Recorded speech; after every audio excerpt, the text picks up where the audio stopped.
बिहार में विधानसभा चुनाव 2025 में है और इससे पहले कई नेता अपने बेटों का भविष्य सुधारने में या बनाने में जुट गए हैं। जी हाँ, सियासी विरासत को आगे बढ़ाने के लिए पार्टियां भी बदल रहे हैं और इसमें कांग्रेस, बीजेपी, आरजेडी और जदयू जैसी पार्टियां भी शामिल है। जी हाँ, सबसे ताज़ा उदाहरण की बात करें तो सबसे ताज़ा उदाहरण कांग्रेस में शामिल हुए रामजतन सिन्हा और बीजेपी में शामिल हुए सुनील पांडे का है।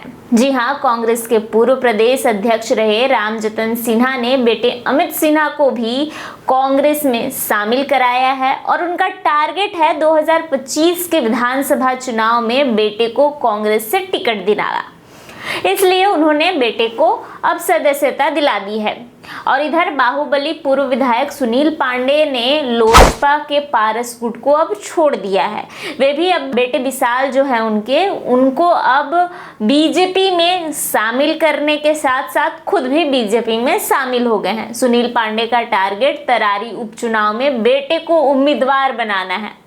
वहीं राजद के दिग्गज नेता सुरेंद्र यादव भी बेटे के लिए अब उपचुनाव में दावेदारी कर रहे हैं। जी हाँ, बिहार के नेताओं और उनकी विरासत को आगे बढ़ाने वाली राजनीति पर खबर फर्स्ट की इस रिपोर्ट में आज हम आपको बताएंगे कि विरासत वाली राजनीति में अभी कौन कौन आगे चल रहा है और इसकी कवायद में कौन पास है और कौन फेल हुए हैं।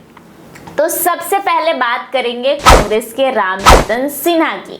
जी हाँ, ये पार्टी के दिग्गज नेताओं में इनकी गिनती होती थी। 4 बार विधायक रह चुके हैं, प्रदेश अध्यक्ष की जिम्मेदारी भी संभाल चुके हैं। पार्टी के बाहर जो चल रहे थे वो 14 अगस्त को कांग्रेस में अब शामिल हुए हैं। बेटे अमित सिन्हा को भी कांग्रेस की सदस्यता दिलाई है। अमित सिन्हा अभी तक जो इनका पॉलिटिकल बैकग्राउंड की बात करें तो अभी तक इनका कोई पॉलिटिकल बैकग्राउंड नहीं रखा है, परंतु 2025 में खुद के बदले ये बेटे के लिए टिकट लेंगे। जी हाँ, कांग्रेस से उन्हें इसका आश्वासन भी मिला है। इस तरह रामजतन सिन्हा अपने बेटे को राजनीति में एंट्री कराने जा रहे हैं। जी हाँ, वहीं भाजपा के सुनील पांडे की बात करें तो कभी वे नीतीश कुमार के खास थे। जदयू के टिकट पर विधायक भी रह चुके हैं। टिकट नहीं मिलने पर जदयू छोड़ भी दिया था। जी हाँ, लोजपा के पारस गुट में इसके बाद वे चले गए थे।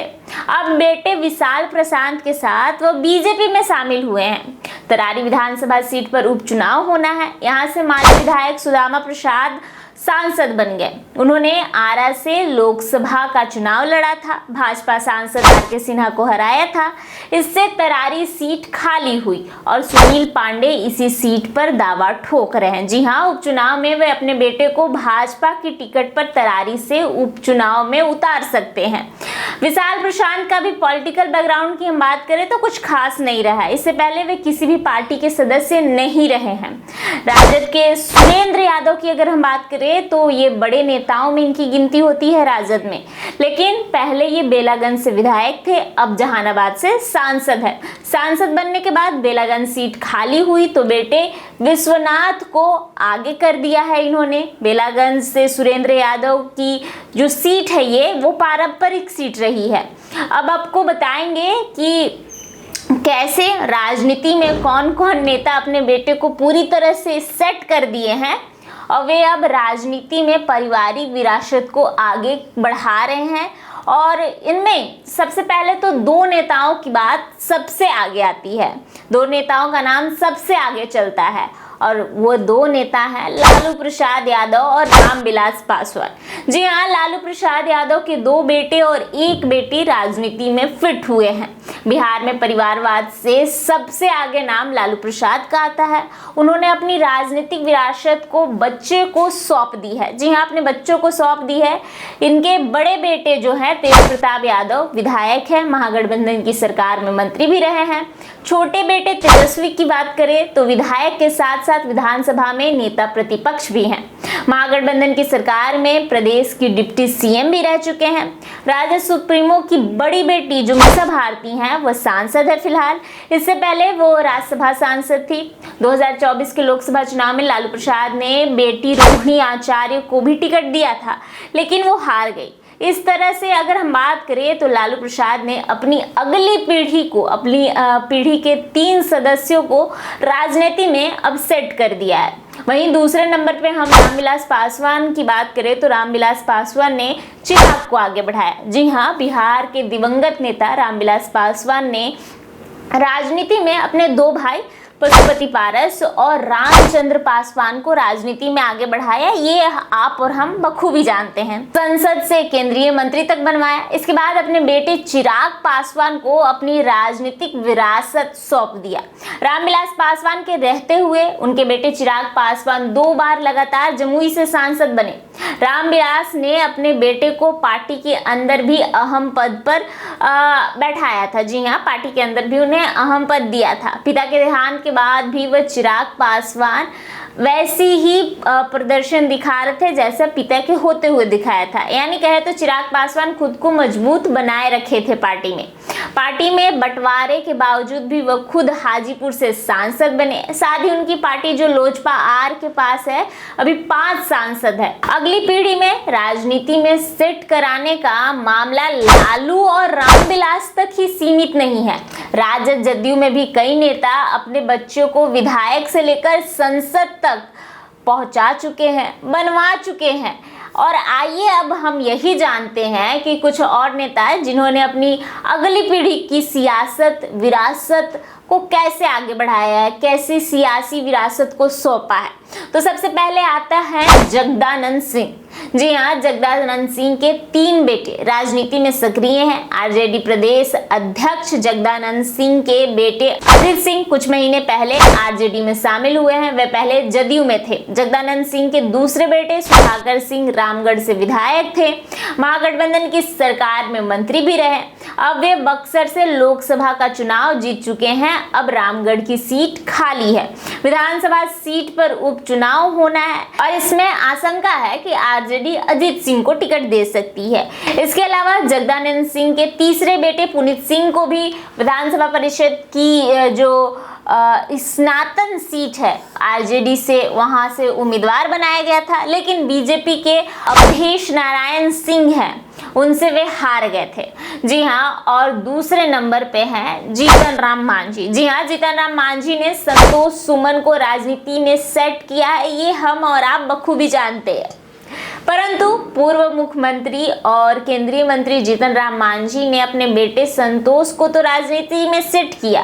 वे पढ़े लिखे नेता भी हैं, पॉलिटिकल साइंस में प्रोफेसर है, एमएलसी बनाए गए, लेकिन पहले उनका कोई पॉलिटिकल बैकग्राउंड नहीं था। उन्होंने दोबारा एमएलसी बनने के बाद बिहार सरकार के कई विभागों में मंत्री का भी पद संभाला, मंत्री भी रहे। फिलहाल अभी 2 विभाग उनके पास हैं। और तीसरे नंबर पे हैं शिवनंद तिवारी। जी हाँ, शिवनंद तिवारी के बेटे शाहपुर से विधायक और जेडीयू के वरिष्ठ नेता शिवनंद तिवारी के जो बेटे राहुल तिवारी को आरजेडी ने भोजपुर शाहपुर से टिकट दिया था। वे विधानसभा चुनाव जीत गए थे, दूसरी बार शाहपुर से विधायक हैं। वहीं जगन्नाथ मिश्रा के बेटे नीतीश मिश्रा 2 विभागों के मंत्री, केंद्रीय मंत्री रहे हैं। ललित नारायण मिश्रा और पूर्व मंत्री जगन्नाथ मिश्रा ने भी राजनीति विरासत को बढ़ाया है। ललित नारायण मिश्रा ने बेटे विजय मिश्रा को, पोता ऋषि मिश्रा को राजनीति में सक्रिय किया है, विधायक रह चुके हैं ये फिलहाल। वहीं जगन्नाथ मिश्रा के बेटे नीतीश मिश्रा बिहार सरकार में 2 विभाग के फिलहाल मंत्री हैं। सीपी ठाकुर की हम बात करें तो सीपी ठाकुर ने विवेक ठाकुर को आगे बढ़ाया। जी हाँ, बीजेपी के वरिष्ठ नेता और पूर्व केंद्रीय मंत्री सीपी ठाकुर ने राजनीति में अपने बेटे विवेक ठाकुर को आगे बढ़ाया। ये किसी से नहीं छुपा है। विवेक ठाकुर को एमएलसी बनाया गया, राज्यसभा के सदस्य भी बनाया गया। अभी नवादा से वे फिलहाल सांसद है। वहीं अशोक चौधरी की हम बात करें तो अशोक चौधरी ने भी अपनी बेटी का करियर सेट किया है। भूतपूर्व मंत्री महावीर चौधरी के बेटे अशोक चौधरी ने अपनी बेटी को राजनीति में आगे बढ़ाया। वे लोजपा रामविलास से चिराग पासवान ने संभवी चौधरी को टिकट दिया। इस बार समस्तीपुर आरक्षित सीट से वो लोकसभा सदस्य चुनी गई। बिहार से सबसे कम उम्र की सांसद बनने से पहले संभवी की कोई राजनीतिक पहचान नहीं थी। बहरहाल अब आपको बताएंगे उन नेताओं के बारे में जिनकी राजनीतिक विरासत आगे नहीं बढ़ पाई। बार बार कोशिश करने के बावजूद भी अगली पीढ़ी को शिकस्त मिलती रही। इसमें बिहार के 3 बड़े नेता सबसे आगे हैं। जी हाँ, सबसे पहले हैं अखिलेश प्रसाद सिंह।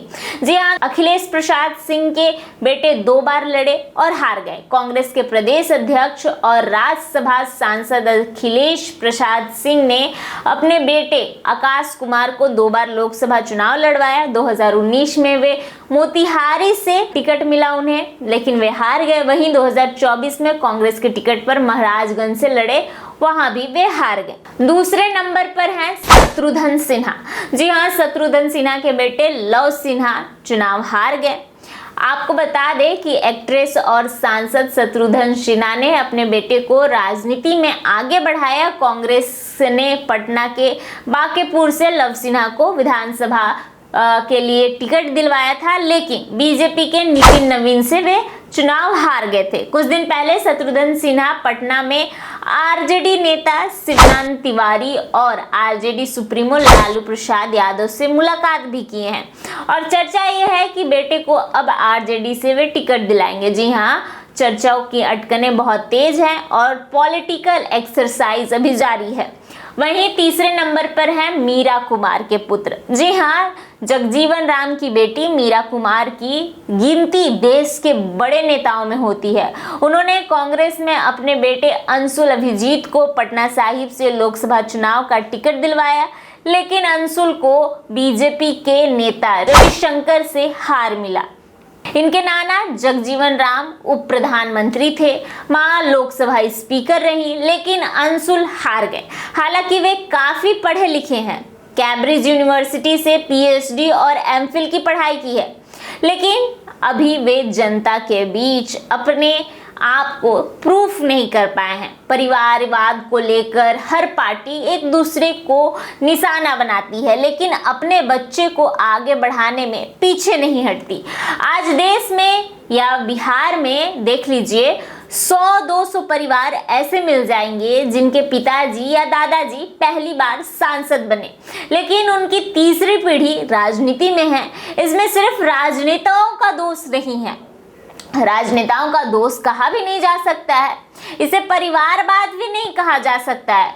अपने प्रभाव से बेटे बेटियों को राजनीति में टिकट दिला देते हैं, लेकिन अंतिम फैसला जो होता है वो जनता जनार्दन का ही होता है। इसे ऐसे नहीं कह सकते हैं कि यहाँ परिवारवाद हो रहा है। अपने प्रभाव से बेटे बेटियों को टिकट दिला देना, लेकिन अंतिम चयन जनता करती है। जनता जब उनको पसंद करती है तभी वे लोकसभा या राज्यसभा में जीत कर जाते हैं। ऐसे भी कई उदाहरण हैं जब नेता पुत्रों की हार हो गई है, उनकी लॉन्चिंग सफल नहीं हो पाई और दूसरा रास्ता पकड़ना पड़ा। शरद यादव, शत्रुघ्न सिन्हा, मीरा कुमार अपने बेटे को सफलतापूर्वक आगे नहीं बढ़ा पाए। जनता जब तक साथ नहीं देगी, राजनीति में सफल होना असंभव है। इसे अगर परिवारवाद भी मान ले तो जनता इसमें उतना ही दोषी है। बहरहाल इस पूरी जानकारी पर क्या थे आपके राय और विचार, कमेंट बॉक्स में जरूर बताएं।